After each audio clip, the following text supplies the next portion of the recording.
ಮೂರನೇ ಗೋವಿಂದನ ಆನೆಗಳು ಗಂಗಾ ನದಿಯಲ್ಲಿ ವಿಶ್ರಮಿಸಿಕೊಂಡು ಗಂಗಾ ನದಿಯ ನೀರನ್ನು ಕುಡಿದು ವಿಶ್ರಾಂತಿ ಪಡೆದವು ಅಂತ ಇತಿಹಾಸ ಬರೀತದೆ. ಅಂದ್ರೆ ಮೂರನೇ ರಾಷ್ಟ್ರಕೂಟರ ರಾಜ್ಯ ಎಲ್ಲಿವರೆಗಿತ್ತು? ಗಂಗಾ ನದಿವರೆಗಿತ್ತು. ನಾವು ಗೊತ್ತೇ ಇಲ್ಲ ನಮ್ಗೆ. ನೀವು ಇದನ್ನ ಒಂದೊಂದು ಪಠ್ಯನೇ ಇಡಬೇಕು, ಒಂದೊಂದು ಪುಸ್ತಕನೇ ಬರಿಬೇಕು, ಇದನ್ನ ಒಂದೊಂದು ಪುಸ್ತಕನೇ ಮಕ್ಕಳಿಗೆ ಓದಿಸ್ಬೇಕಿತ್ತು. ಬಾದಾಮಿಯ ಚಾಲುಕ್ಯರು, ಕಲ್ಯಾಣದ ಚಾಲುಕ್ಯರು, ಮಳಕೇಡದ ರಾಷ್ಟ್ರಕೂಟರು, ವಿಜಯನಗರದ ಅರಸರು, ಹೊಯ್ಸಳರು ಇವ್ರನ್ನೆಲ್ಲವನ್ನ ಓದಿಸ್ಬೇಕಿತ್ತು ನಾವು. ಅಟ್ಲೀಸ್ಟ್ ನಮ್ಮ ರಾಜ್ಯದ ಮಟ್ಟಿಗಾದ್ರೂ ಇವ್ರನ್ನೆಲ್ಲ.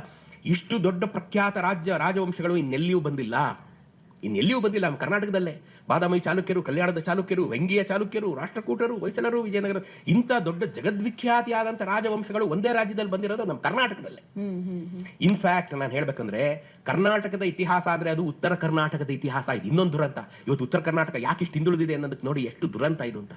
ಕರ್ನಾಟಕದ ಇತಿಹಾಸ ಅಂತ ನಾವೇನು ಹೆಮ್ಮೆಯಿಂದ ಹೇಳ್ಕೊತೀವಲ್ಲ, ಅದೆಲ್ಲ ಉತ್ತರ ಕರ್ನಾಟಕದ ಇತಿಹಾಸ. ಬಾದಾಮಿಯ ಚಾಲುಕ್ಯರು, ಕಲ್ಯಾಣದ ಚಾಲುಕ್ಯರು, ಮಳಕೇಡದ ರಾಷ್ಟ್ರಕೂಟರು, ವಿಜಯನಗರದ ಅರಸರು ಎಲ್ಲ ಅಲ್ಲಿ ಅವರೇನೆ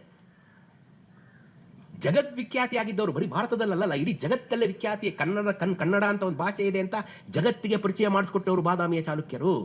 ಉತ್ತರ ಕರ್ನಾಟಕದವರು ಕೃಷ್ಣದೇವರಾಯರು, ಉತ್ತರ ಕರ್ನಾಟಕ, ಎಲ್ಲ ಉತ್ತರ ಕರ್ನಾಟಕದ ಜೋಳದ ರೊಟ್ಟಿ ತಿನ್ನೋ ಜನ ಇಡೀ ಕರ್ನಾಟಕದ ಇತಿಹಾಸ ತೋರಿಸಿದವರು.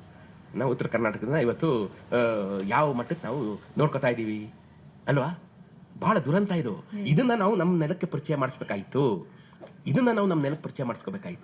ಯಾಕೆ ಮಾಡಿಸ್ಲಿಲ್ಲ ಅನ್ನೋದು ಬಹಳ ದೊಡ್ಡ ದುರಂತ. ನಮ್ಮ ಅವತ್ತಿನ ನಾವು ಇದು ಇಲ್ಲಿ ಅಷ್ಟೇ ಅಲ್ಲಮ್ಮ.